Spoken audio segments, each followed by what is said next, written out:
Have you ever had a friend or partner tell you over and over again how much their partner or friend or family member crosses their boundaries and hurts them?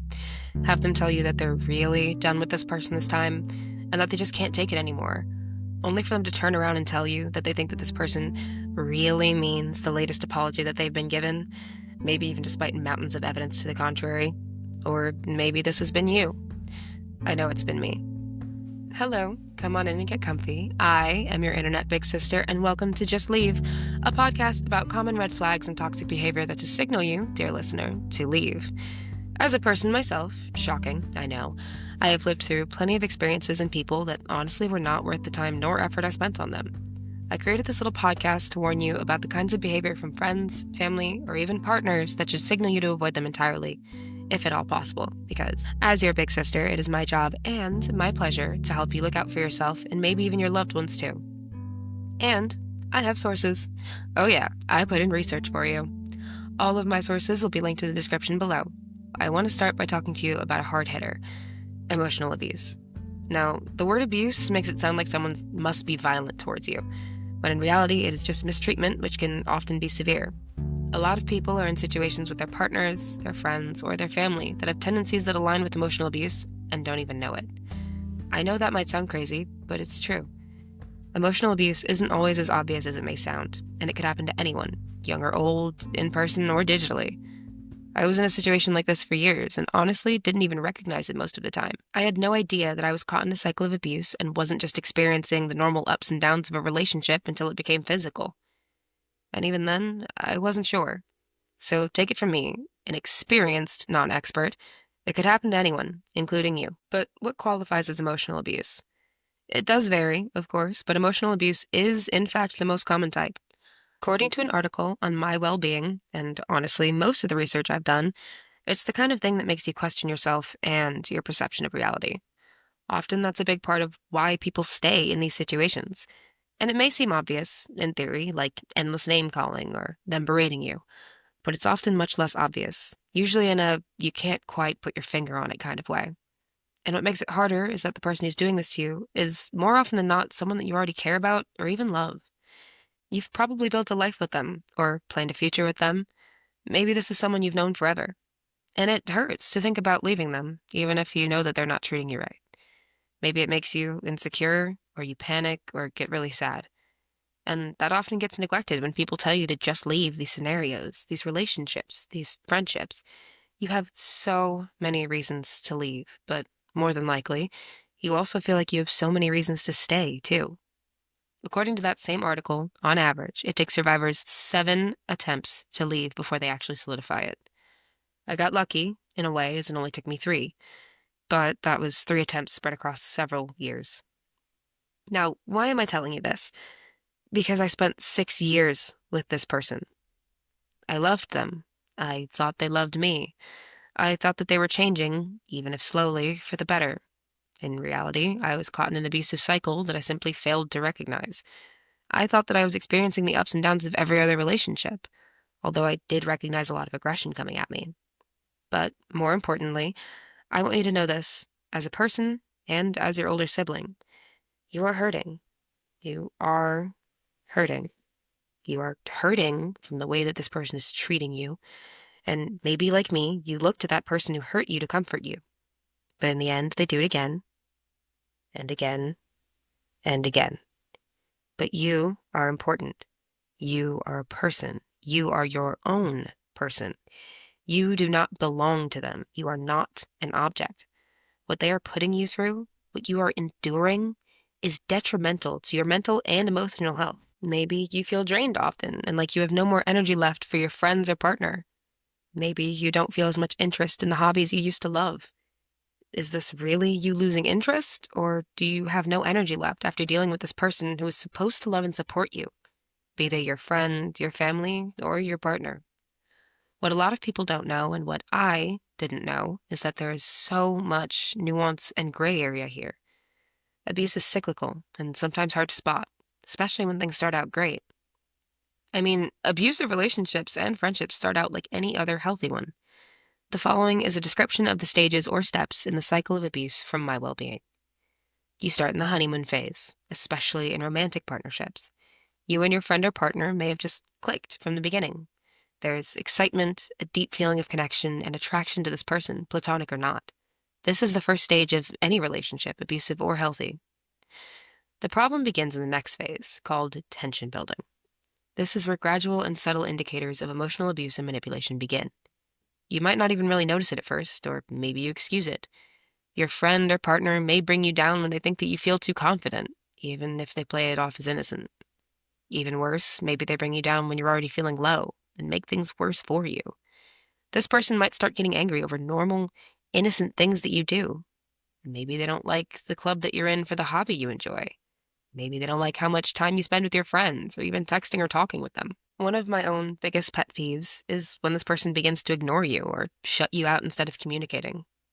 What makes it all worse is that this person often makes you feel confused or even crazy if you have any sort of emotional response to their behavior, even though it is completely warranted and understandable. You'll start to feel like you're walking on eggshells, like you can't do anything right for this person. Inadequate. Yeah, it's a telltale sign of emotional abuse, and let me tell you that I know how bad it hurts. But it is not your fault. You are not inadequate. This is a control tactic to make you feel low, to make you feel like you need them. Maybe you think that they're the only person who will tolerate you or your so-called inadequacy. But that's not true. And that's why the next phase is where it gets so real so quickly. The third phase in the cycle is called eruption. Honestly, it can be anything from shouting at you, to calling you names, to actual violence aimed at you. I had all three happen to me, and it still took me so much to leave. But I want you to know that I am not, and that you are not, weak. You are not crazy. You are hurting, you are confused, and you are hopeful. If this is your partner, you may believe that this is simply love.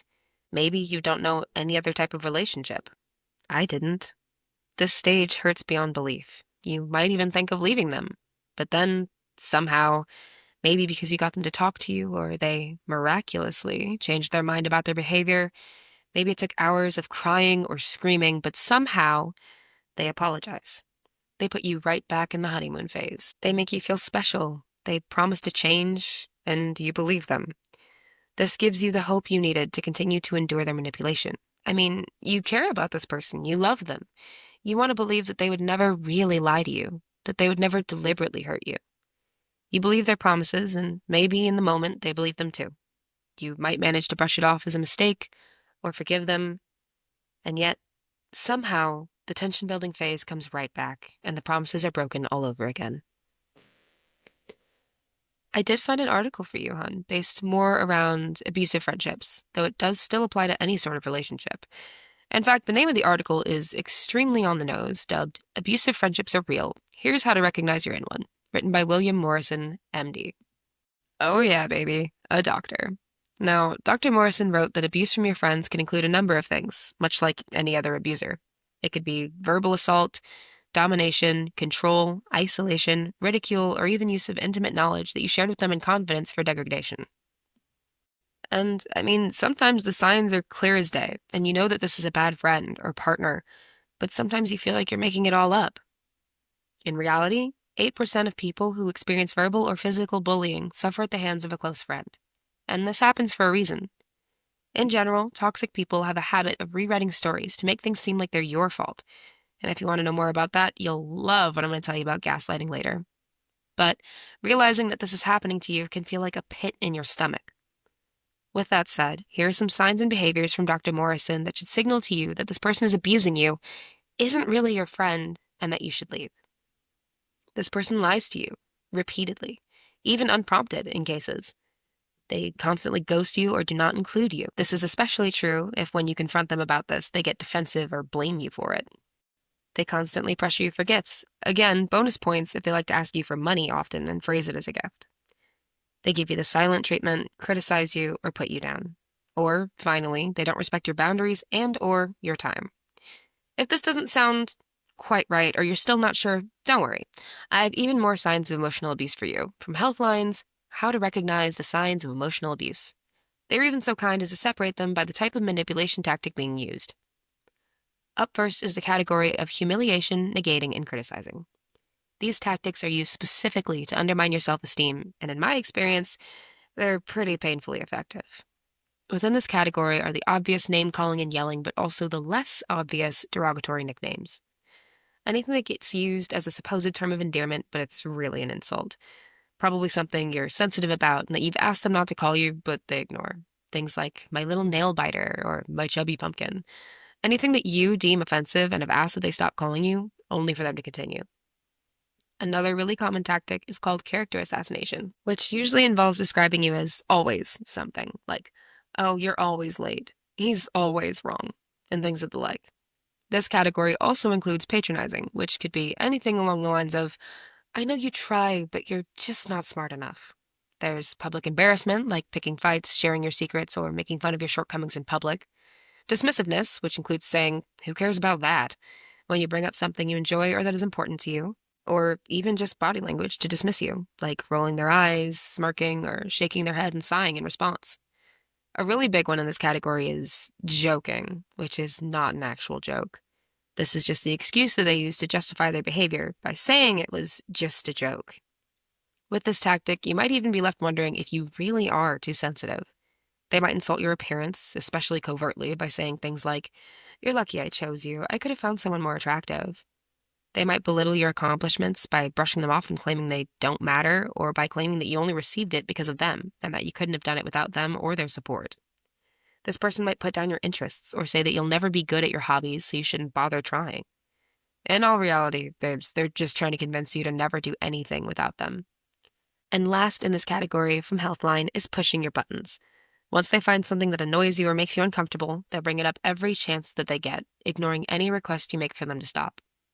Still not accurate to the person hurting you? Well, there's more.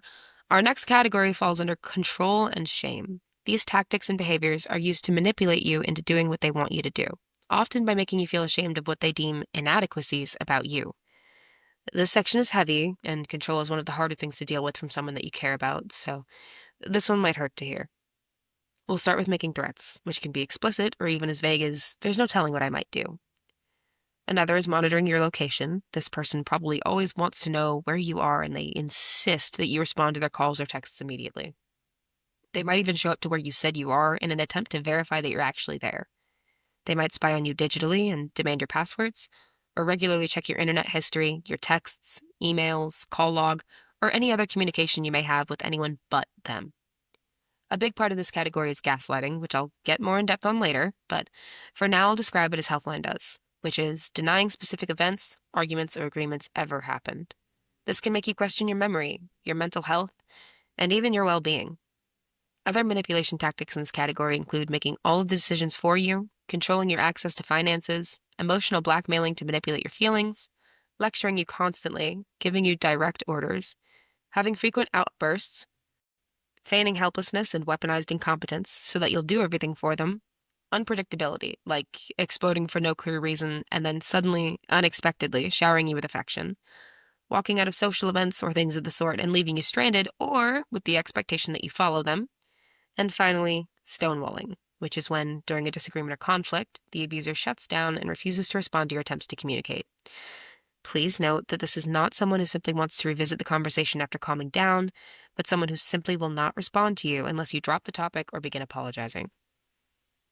Our third category of manipulation tactics is entitled accusing, blaming, and denial. This is done to create this sort of hierarchy where you're at the bottom and they're at the top. In other words, they want you to be below them. This includes jealousy, accusations, and especially using guilt to get their way, also known as guilt tripping. I experienced this for a long time, from both family and friends, but especially my ex, who would say things like, you owe me this after all I've done for you, which you don't owe anyone anything, and neither do I. This person may have unrealistic expectations of you, or goad and blame you. People who are manipulative or abusive are really good at getting to know how to make you upset. But once you react to them, they pin the blame right back on you and say things like, it's your fault for being so sensitive and incompetent. They might deny the abuse altogether if you express concerns about their behavior, or even try to flip it, saying that you're the angry or controlling one, or that they only get angry because you're so difficult. This is actually part of a tactic known as Darvo, which I'll tell you more about later too. Another manipulation strategy is trivializing your feelings. For example, if you explain to this person that they hurt you, they begin to accuse you of overreacting or misunderstanding them. They might blame you for their problems by saying that if you'd been a more loving child or a more supportive partner or a better parent to them, that whatever is going wrong wouldn't have happened. Or, and this one can get violent and scary very quickly, this person may destroy your possessions and even deny that they did it afterwards. Our final category from Healthline is emotional neglect and isolation, which an abusive person will do to get you to prioritize their needs and neglect your own. They want to isolate you from your support system and make you dependent upon them instead. What better way to manipulate you than to make sure that you can only talk to and rely on them? They might dehumanize you by intentionally looking away from you or staring at something else when you're talking to make you feel unimportant. They might keep you from socializing by coming up with distractions or begging you not to go when you have plans. They might invalidate you by suggesting or even saying outright that your needs, boundaries, or desires don't matter to them. They will likely try to come between you and your family or friends and will tell your loved ones that you don't want to see them or make excuses for why you aren't able to go see them. Then turn around and tell you that your loved ones don't want to see you. I find that a very common manipulation tactic is giving you the silent treatment or withholding affection when you anger them, like refusing to touch you at all, whether it's holding your hands or patting you on the shoulder until you do what they want you to. Your abuser might shut down communication between the two of you and wave you off, change the subject, or ignore you when you try to talk about something important that you're concerned about. Another common malicious behavior is to actively work to turn others against you. This is usually accomplished through lying about you to other people, either your friends, family, coworkers, or partner. They might even call you a liar or say that you're out of touch. A tactic that really hurts to be on the receiving end of is denying support, which is when you need emotional support or help with a problem, but are met with them calling you needy or telling you the world can't stop to wait for you and your problems. They might tell you to toughen up or even just to fix it yourself. An abuser might interrupt whatever you're doing to tell you that your attention needs to be on them by taking your phone or computer or whatever is in your hands from you in the middle of your activities. They might also just disrupt your feelings by insisting that you shouldn't feel the way you do, no matter what feeling or emotion it is that you're expressing to them. I used to get this one a lot and would be told that I shouldn't be angry over whatever awful behavior they were using toward me. Maybe you're sitting here listening to me and thinking, but it's not that bad. Or, like I used to, you're thinking, I can handle it. I mean, yeah, you might think so right now, but once you're free of this person and their control, you'll really see just how bad this is. Linked below is an article entitled 5 Ways Emotional Abuse Can Impact Your Mental Health and Well-Being by a man with a PhD, Dr. Jantz. And in this article, he goes over 3 key points about emotional abuse, which are pretty linked together. He says that emotional abuse robs you of your emotional security, which in turn breeds anxiety and fear. On top of that, those of us who have been emotionally abused tend to feel deep guilt, shame, and anger. Now, this is a long article, and I'm going to paraphrase quite a bit, so stay with me here. We'll start with a piece of information that I think is extremely important for you as my sibling, yes, but also as a person to understand. Emotional abuse causes even more damage than you or I might think. And part of the reason it's so bad for us is that it outlives just the events of abuse. It can trigger a pattern of internal assault that wears down your inner self. Even after you leave the situation, especially without seeking proper help, your future and my present events and relationships are filtered through the negative messages that we were given in the past. Our behavior is subconsciously modified from what it once was in order to be consistent with the patterns previously established by our abusers. The longer we interact with and stay with these people, and the more this assault continues, even healthy life patterns can be subverted by abusive ones. All of this can and usually does result in tension and fear from having such an unstable life. You start to feel insecure, guilty, and shameful, as nothing you do ever seems to be right. And when we don't have the energy to fight it all anymore, we're left with apathy and depression. Now, that is a general overview of the effects of emotional abuse. But here are the main 5 ways that it impacts your mental health and well-being as a whole. First, it leaves you with a lack of sense of security and value. So much so that eventually the regularity of abuse is substituted for what is normal to you. Secondly, this loss of security gives an ever-present feeling of anxiety and fear. You may even feel fear, as I did, of how far the abuse will go and just how damaging it'll be. You'll begin to learn that there are no safe moments, as the abuse could happen any time, and what might be apathy today from them could very well be a violent explosion tomorrow. Eventually, the abuse might come from within you. Third, you'll feel a sense of guilt and shame. The, quote, reasons given to you for the abuse vary. You might be told that you are stupid or bad, unlovable, or even that you deserved it. And again, I need you to understand and internalize the sheer fact that this is not true. This person likely tells you that you are the reason for your abuse, that you're to blame. But this is false guilt, which Dr. Jantz describes as an oppressive burden not based on reality, but on the warped views, ideas, and attitudes of others. As emotional abuse transfers these views onto you, which produces mind-numbing, action-paralyzing shame. Let me remind you once again, as your big sister, that this is not true. The abuse that you have received, maybe even are still receiving, is not, never has been, and never will be your fault. This assumption of guilt feels devastating to us. It's born out of a sense of fear of the world and what it holds. We transition from knowing that it doesn't make sense for this to be happening to feeling guilty and somehow responsible for it all. You might even start to think, as I once did, that bad things happen to you because you are bad. In reality, this person is just hurting and manipulating you. Latching onto this guilt we feel is really an attempt at taking back control of our lives from our abuser. Fourth is anger. And I am going to read this one to you nearly word for word, as I wish someone could have said these things to me years ago when I was still stuck in such a relationship. Dr. Jantz states that when security is gone, when fear must be dealt with on a daily basis, when the oppressive weight of guilt and shame crushes the spirit, when hope is extinguished in the rush of despair, often the only way to respond is with anger.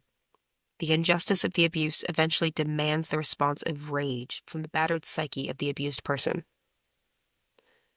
In other words, maybe you're not an angry person. Maybe you're only angry as a result of the things you've been through and endured from this person, because deep down you know that what they are doing to you is wrong. This anger can be explosive and consuming, and often it's directed at the person who needs your kindness the most. You. Your anger gets directed inwards because you're being told that you are unworthy, and you take this abuse as proof of this unworthiness, which results in frustration with yourself. And that's not fair to you in the slightest. Lastly, emotional abuse results in depression, as Dr. Jantz claims that depression is only anger turned inward. He says that emotionally abused people often give up on emotions because they have proven to be so damaging to us. We have been beaten down by the emotions of others and struck through the heart by our own emotions in response. No safety, just anger, fear, shame, and guilt that we have been unable to escape. I want to pause here for just a moment and remind you, my dear little sibling, that you are not alone. Not here, and not in this circumstance. I have used we for a lot of these descriptions because I've been there too. I can testify to a lot of, if not all of, the information I've given you thus far and the information I still have yet to give you. I looked further into the effects of emotional abuse because I know that if I had been given this back when I needed it, that it would have been much easier to help myself, and I want you to be able to help you. In an article from Psych Central called What are the Effects of Emotional Abuse? The effects are broken down into short-term and long-term categories, and then separated by what kind of impact it can have on you. But before I dive into those and begin yet another list for you, I want to roughly read some of the article's introduction to you. It says that some people experience emotional abuse over many years, such as during childhood or over the course of a romantic relationship, but that there are also more acute instances of emotional abuse, such as a casual interaction with a stranger, or even small interactions with colleagues or friends, and that you might be more likely to experience both long and short-term effects of emotional abuse if you've already dealt with it for many years, whether as a child or an adult. But a large takeaway of this article in general is that abuse can affect you, even if you only experience it once. Short-term effects of emotional abuse include isolation and loneliness, self-doubt, low self-esteem, shame, confusion, fear when interacting with others, feelings of powerlessness, and avoiding activities related to the incident of your abuse. There's a wide range of long-term effects, ranging from mental health conditions like chronic stress and neuroticism, which is a tendency toward low mood and negative emotions like anger, as well as attachment issues, apathy and emotional disconnects, to physical health changes like body aches and heart palpitations. Emotional abuse actually has effects on your brain itself and can make chemical changes, which can make it harder for you to empathize with others and harder for you to manage your emotions and self-awareness. It can also result in depression from stress changes to your brain. More obviously, this kind of abuse largely affects your relationships, and chronic abuse can affect how you see yourself in relationships as well as your tolerance for certain behaviors. In fact, Psych Central says it can actually make you inadvertently think that abusive behavior is to be expected from family, friends, or partners. A common effect of emotional abuse, and I can testify to this one, is codependency, which results in you thinking that your feelings don't matter as much as everyone else's, and can lead to you ignoring your own needs and boundaries. Often, survivors of emotional abuse turn to people-pleasing. They're also often left with a fear of abandonment or abandonment anxiety, like clinginess, rooted in a deep fear of losing our support systems. We may have trust issues, even if we have supportive, compassionate partners. It takes extra courage and vulnerability from us to trust that another person won't hurt us again, especially on purpose. We often have difficulty being ourselves as a result of internalized criticism and people previously picking us apart, which can make it seem difficult and scary to open up to new people and partners, which can lead to emotional distance in our relationships. As for our self-image, emotional abuse can leave us with low self-esteem and feelings of worthlessness. We may have excessive self-doubt or sabotage ourselves frequently. And a lot of people are left with feelings of shame about who they are, their personality, the things that they like or don't, and even their hopes for the future. In terms of mental health overall, people who have suffered from emotional abuse often end up with social anxiety, depression, eating disorders, and PTSD or complex PTSD. Finally, Psych Central lists 3 long-term physical effects: chronic pain, like back or headaches; fibromyalgia, which is a chronic pain syndrome; and IBS, or irritable bowel syndrome, which can involve painful bloating, diarrhea, and constipation. Maybe this information is for you.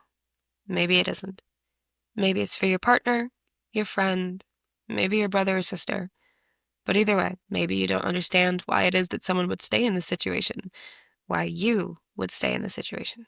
I mean, I often ask myself, why did I? After all, as Dr. Jantz says, emotional abuse steals away your identity. It sucks up all of the wonderful, positive characteristics of your true nature and seeks to replace them with false truths and negative images.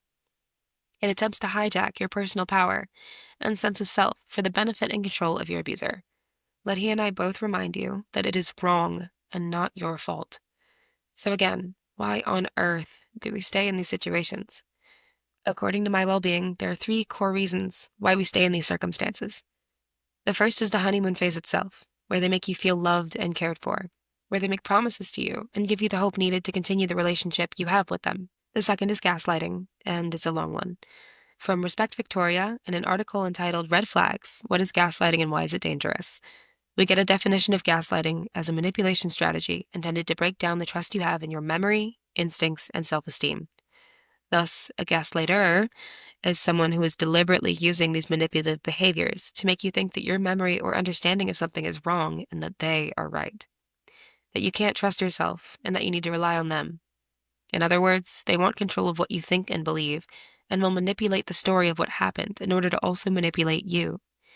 It is actually a warning sign of even worse and more frequent abuse to come. Some very common examples of this include sentences like, "That's not what happened, you're overreacting. You're crazy. Really on the nose there. I would never do that," when, in fact, they already have. "It was just a joke. You're so forgetful. Everyone agrees with me." And this one was common in my case: "You're being paranoid." But how does gaslighting work? I mean, why don't we catch them and do something about it? Well, I'm so glad you asked, dear sibling, because there's a full-on acronym for this kind of behavior. Respect Victoria details DARVO, which is a series of actions used by abusers as a defense mechanism whenever their behavior gets questioned or called out. It works to confuse you and your sense of reality. Noticing a pattern here? The first step is denial. They will deny your memory or perception of an event, whether it's an agreement, a conversation, it may even be hitting you. They might also create a story to explain their actions, something like, "Of course I didn't hit you on purpose. You were about to hit me, so I put my hands up in defense," even though in reality you hadn't moved at all. After that, they attack you. They try to insult your credibility, and in a lot of cases, your motivation for questioning them, or your mental health. They might even call you crazy or insult your intelligence. They will do anything to feed the little voice in your head saying that they might be right and that you're wrong. Sometimes they'll even throw in extra insults to break you down more. Something like, "This is why your family doesn't like you," or "Everyone agrees with me on this." The last step, which takes up all 3 of the last few letters in the DARVO, DARVO acronym, is to reverse victim offender. This is basically just blame shifting. They are going to make you out to be the offender and themselves to be the victim. They'll make you feel bad for even bringing it up in the first place, or say that their actions were because of something you did.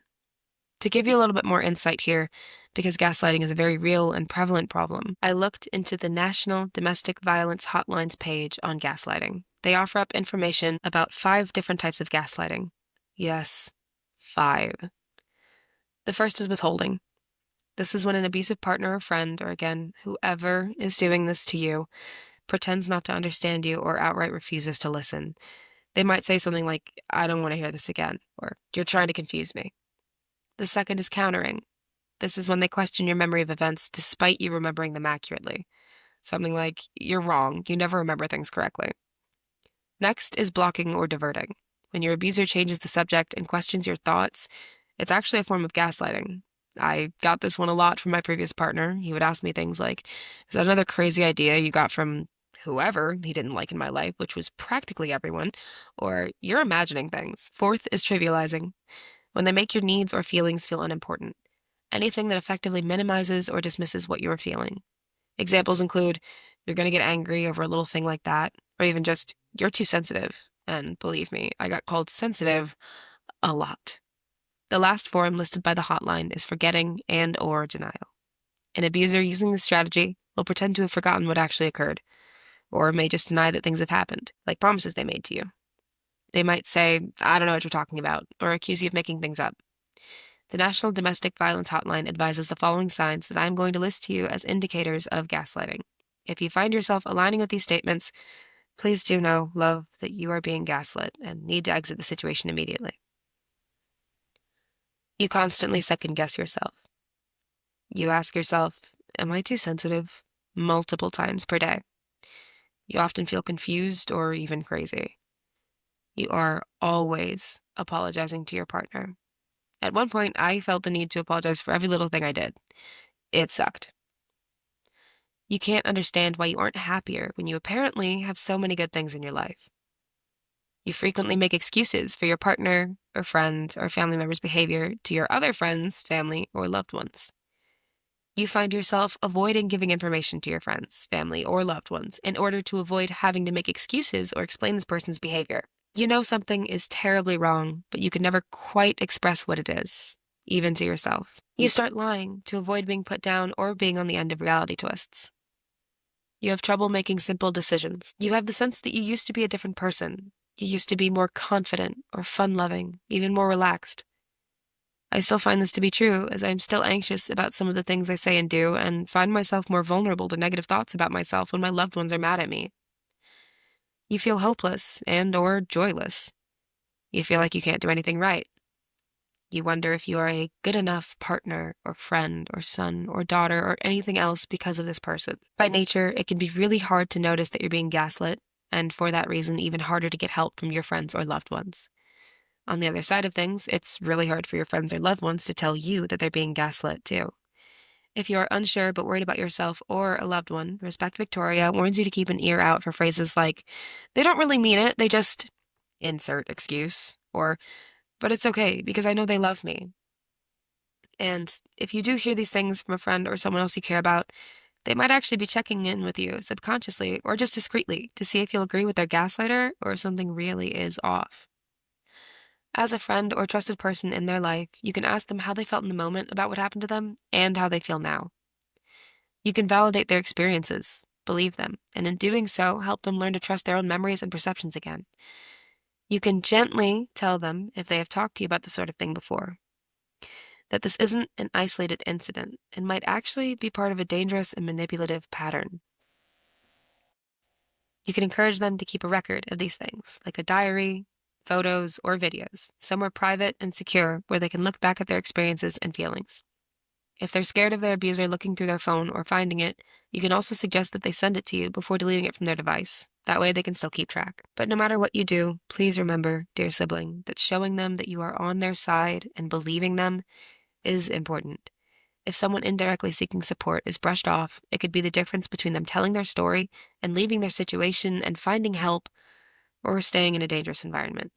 That's part of why I'm here for you too. The third reason we stay in these situations, and this one sucks, trust me, is called trauma bonding.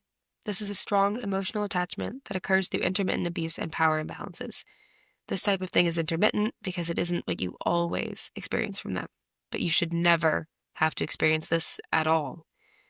In the end, this cycle that you're in intensifies the strength of the trauma bond. As the name calling or the yelling and the manipulation and gaslighting continue or even increase, your self-esteem and feelings of self-worth decrease. And this makes you all the more likely to stay with the person making you feel this way, even though it's their fault. The fact that the abuse is intermittent increases the chances of you staying because you still feel that connection and sense of care or love in the honeymoon phase. And this isn't just you or some mental thing. It is chemical. We are wired to want the honeymoon phase. Oxytocin and adrenaline are released, and now that abusive partner or friend or even family member of yours is now this sort of fantasy person who promises you those idealistic hopes that you wanted initially. It makes your attachment to them feel so strong and passionate, and you, I, and a lot of people will interpret this as love. But it's not, hun. It ends. And while all honeymoon phases eventually come to an end, normal ones, healthy ones, don't end in emotional abuse. But what can you do? How do you break the cycle and just leave? And yes, to break the cycle, as much as it may hurt right now, you have to leave. I am much better for it, and so is every other survivor, as you will be too. As Dr. Jantz says, realizing the nature of your emotional abuse may seem like waking up after a long and terrible nightmare.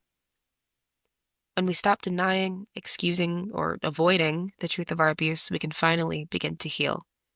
It takes courage to face it all, but I know that you have that in you. And when you take that first step and recognize what it is that you're going through, you will finally feel the hope that you need to open up your heart to change. As the doc says, it is possible for us to get over a past in which we suffered abuse and begin to really live for the future. And you deserve that. So let's get you out of there. However, before I try to give you these tips and strategies from across the internet, I want to bring you a few responses to the internal conflict you're likely facing, just as I was. From helpguide.org, here are a few things you should know when struggling with the decision to leave. If you're hoping that your abuser will change, you should know that it will probably keep happening. Abusers have deep emotional and psychological issues, and while change is not impossible, it is certainly not quick or easy. Change only happens when an abuser takes full responsibility for their behavior, when they seek professional help, and when they stop blaming you, their childhood, their stress, their work, drinking, temper, or anything else for their behavior. If you believe you can help your abuser, you should know that it is natural to want to help them. You might think that you're the only one who understands them and that it's your responsibility to fix their problems, that only you can.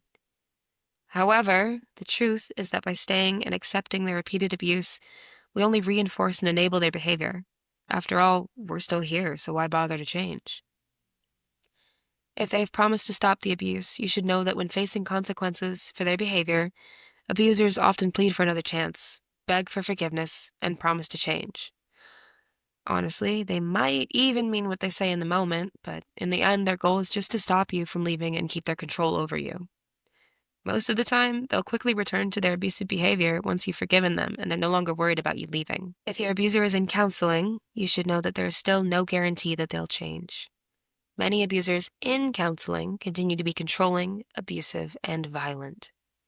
You need to make your decision to stay or to leave based on who they are now, not the person that you hope they can be eventually. If you're worried about what will happen when you leave, like what your abuser will do, where you'll go, or how you'll support yourself, Help Guide wants you to know that you should not let fear of the unknown keep you in a dangerous, unhealthy situation. And I want you to know that if you're worried about your abuser hurting themselves, threats to hurt themselves are usually empty. And furthermore, anything that they choose to do to themselves is not your fault.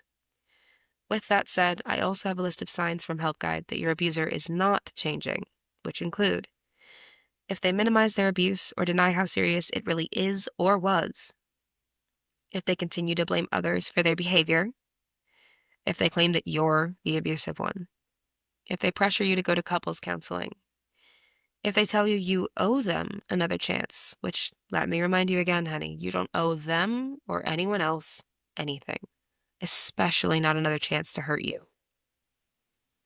If you have to push them to stay in treatment, as someone who wants to change and wants to treat you better will stay in it on their own so that they can approve. If they say that they can't change unless you stay with them and support them, as this is just another tactic to keep you around and in their control. If they try to get sympathy from you, your family, or your friends. If they expect something from you in exchange for them getting help. They should want to get help and want to be better and treat you better if they are really changing and are sorry. And finally, if they pressure you to make decisions about the relationship. With all of that in mind, let's move on to getting you out of there, even if only in baby steps. The first set of techniques I'm going to give you to do this, my dear little sibling, comes from My Wellbeing. They recommend holding yourself accountable for your own reality, which sounds weird, I know, but it helps. An easy way of doing this is to write down the times you feel loved and appreciated and the times you feel confused and manipulated. This will help you notice any patterns or cycles that arrive. I used to write texts in my notes, copies of these long apologies I had sent, or trying to explain my own feelings to someone who didn't care to listen or understand me. And looking back at them now, I feel disgusted that I had ever let anyone treat me that way. And I don't want anyone treating you that way either. A highly recommended strategy is to not respond to this person's attempts at manipulation immediately. Take the space you need to breathe and calm down if possible. This will help you avoid questioning your gut feelings excessively. Take the time you need to process what they said, and I recommend thinking to yourself, would I ever say this to someone I care about? If you wouldn't, then likely, dear sibling of mine, you wouldn't.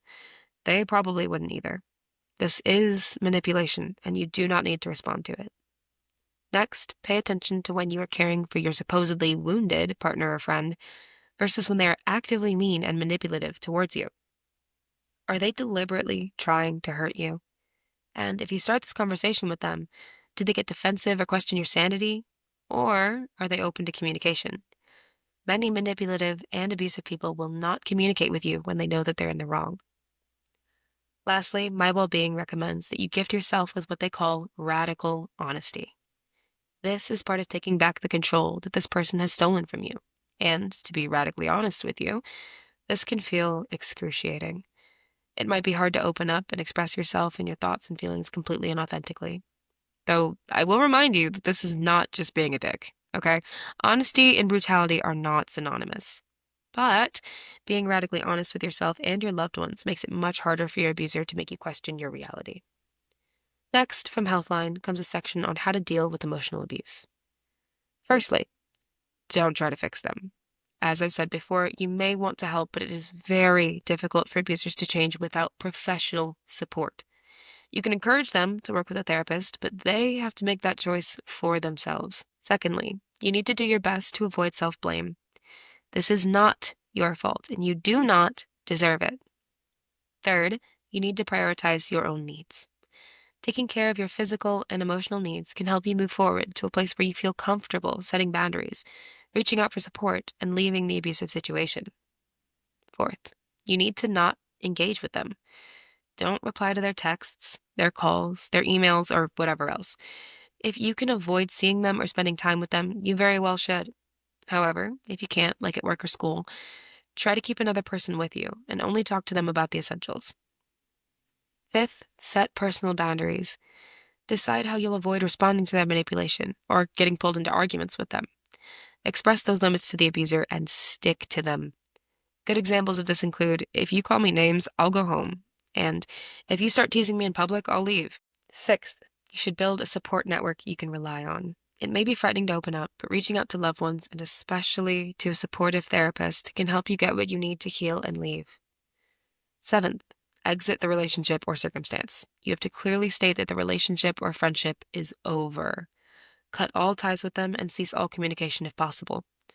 Block their number and social media accounts and ignore any and all attempts to reach out. I want to add to this that I left my abusive partner and immediately blocked his number. He proceeded to attempt to communicate with me any way he knew how and tried to call me from a private number for a good 3 months. There should be a setting on your phone to block calls from unknown numbers, and I highly recommend that you use it. Lastly, Healthline advises you to give yourself time to heal. Take space to focus on your needs and recover. I personally didn't know how to do this or even what it meant at first, but this could be practically anything that helps you rediscover your sense of self You could create a new self-care routine, start a garden or new book series, and especially talk to a therapist. Refocus your life on you. This third and final set comes from Dr. Morrison, and he advises that you do not confront your abuser. It is better to leave quietly, otherwise they will set you up and blame you, twisting the story the way they know best. Next, he advises that you make it clear to your friends, your family, and whoever else that you will not be around that person any longer. Tell people close to you what is happening and let them help you separate. Lastly, he suggests changing any passwords of yours that this person may know, and any means of access that they have to your home or work. And when you are finally out of this whole mess and away from it, what then? Well, Help Guide advises in building new healthy relationships that after getting out of an abusive situation, we may be eager to jump into a new relationship and finally get the support we've been craving. But it's smart for us to do so slowly, to take the time to get to know ourselves and to understand how we got into that abusive circumstance to begin with. Without taking the time to learn and heal from our experiences, we put ourselves at risk of falling right back into abuse. I can't make these decisions for you, nor can anyone else in your life, but we can be here to listen, support you, and help you through it all. From your internet big sister to you, wherever you are loved, you are worth it, and you can do this. Good luck.